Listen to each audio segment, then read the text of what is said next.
Ada masa-masa ngelihat diri sendiri tuh kayak iya ya Allah jelek banget ya gitu. Aku dibilang tepos, terus dikirimin video dia lagi masturbasi menggunakan foto aku. Selamat malam. Selebgram yang satu ini unik adanya. Dulu dia seneng banget dijuluki jadi ratu nyinyir. Tapi belakangan ini, tahu gak sih? Dia itu udah berubah profesi menjadi penulis sampai konten strategik. Hai Revina. Hai Kak Nova.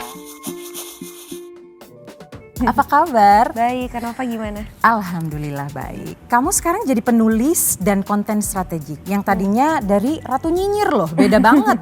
Kenapa? Karena kamu kan sempat bilang juga I'm more than that. Tell me. Kalau dari penulis sih, aku memang dari kecil suka nulis gitu. Terus 2020 itu ditawarin bikin buku, and then I finish. Terus udah dipublish juga. Terus sekarang ditawarin bikin buku kedua. Tapi aku juga jadi ghostwriter gitu. If you're familiar with it, kayak nulis-nulis buat bukunya orang lain sebenarnya. Oke. Gitu. Jadi seakan-akan mereka yang nulis, tapi sebenarnya aku yang nulis gitu. Oh gitu. Iya. Ada yang begitu juga. Ghostwriter. Oke. Gitu. Tapi maksudnya apa namanya buku kamu yang pertama judulnya apa? Cinta Itu Luka. Kenapa tuh sampai judulnya begitu? Aku jadi bahan apa ya? Temen-temen tuh curhatnya ke aku semua. Jadi itu kayak curhatannya orang-orang aku jadikan satu. Gitu. Oke. Dan sampai sejauh ini gimana?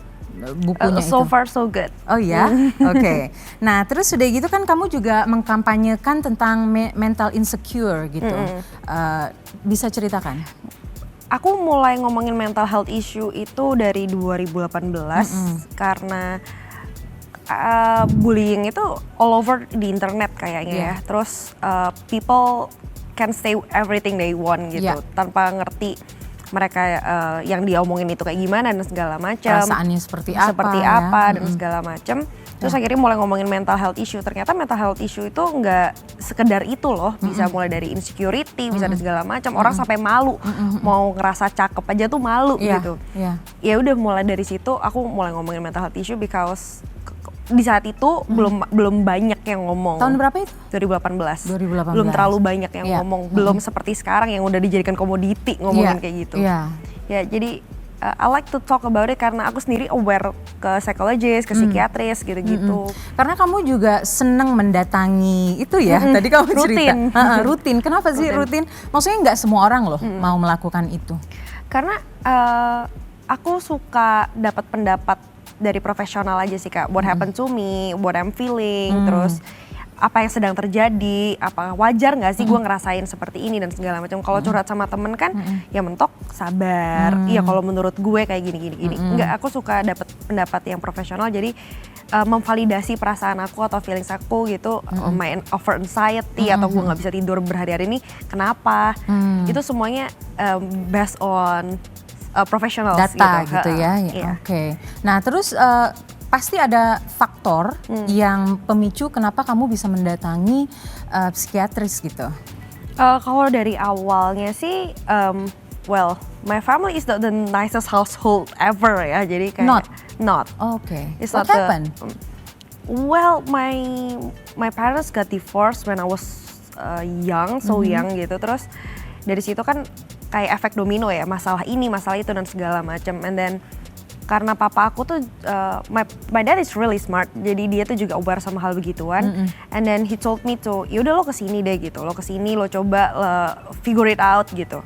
Akhirnya beneran nyoba, terus kayak wow ternyata yang gue rasakan sama ini tuh tidak seharusnya gue rasakan karena because I was so young. Terus akhirnya dari situ ketagihan. Itu di usia berapa kamu mengalami seperti itu awalnya? Pertama kali ke psikologis? Iya. I think 15. 15. Wow. Dan orang tua kamu divorce waktu usia kamu?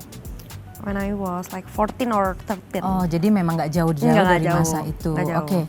Nah, ketika kamu mengkampanyekan soal mental itu, apa reaksi netizen biasanya? Karena kan dulu kamu ratu nyinyir, tiba-tiba berubah jadi mengkampanyekan hal yang positif. I think banyak yang pro dan kontra ya, kayak kenapa tiba-tiba ngomong kayak gini. Ada yang followers aku tuh mengalami naik turun gitu dan segala macam.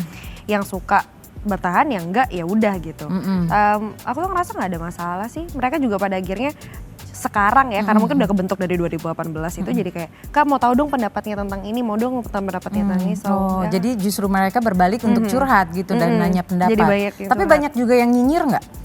Nyinyir kayak kenapa lo sok-sokan ngomong kayak gini, lo munafik, ya pasti ada sih. Oke. Pasti ada. Rata-rata umumnya pada bilang apa? Kadang-kadang nyakitin banget loh omongan-omongan mereka itu. Iya kayak lu tuh nggak pantas lo ngomongin mental health gini padahal kelakuan lo kayak gini. Ya nggak apa-apa sih.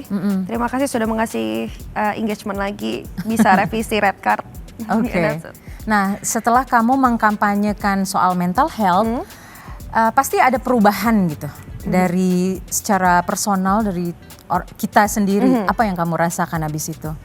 Maksudnya gini, waktu kamu jadi ratu nyinyir itu kan pasti karena problema kamu secara personal. Abis itu kamu berubah gitu, itu kan beda banget gitu diskusinya. Gimana?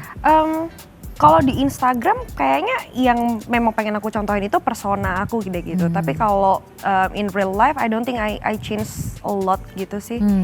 Kayak I still the same girl when I was 18 or 15 gitu. Bedanya udah gak nyinyir kan? Bedanya cuma itu aja. Sebenarnya kalau di real life masih. Masih Di real life masih, gue nyinyir? masih marah, kayak masih ngatain orang diem-diem gitu. Oke, tapi tidak secara langsung diomongin lagi di sosial media gitu. Betul. Oke, mungkin itu karena pendewasaan juga ya. Pendewasaan. Oke, terus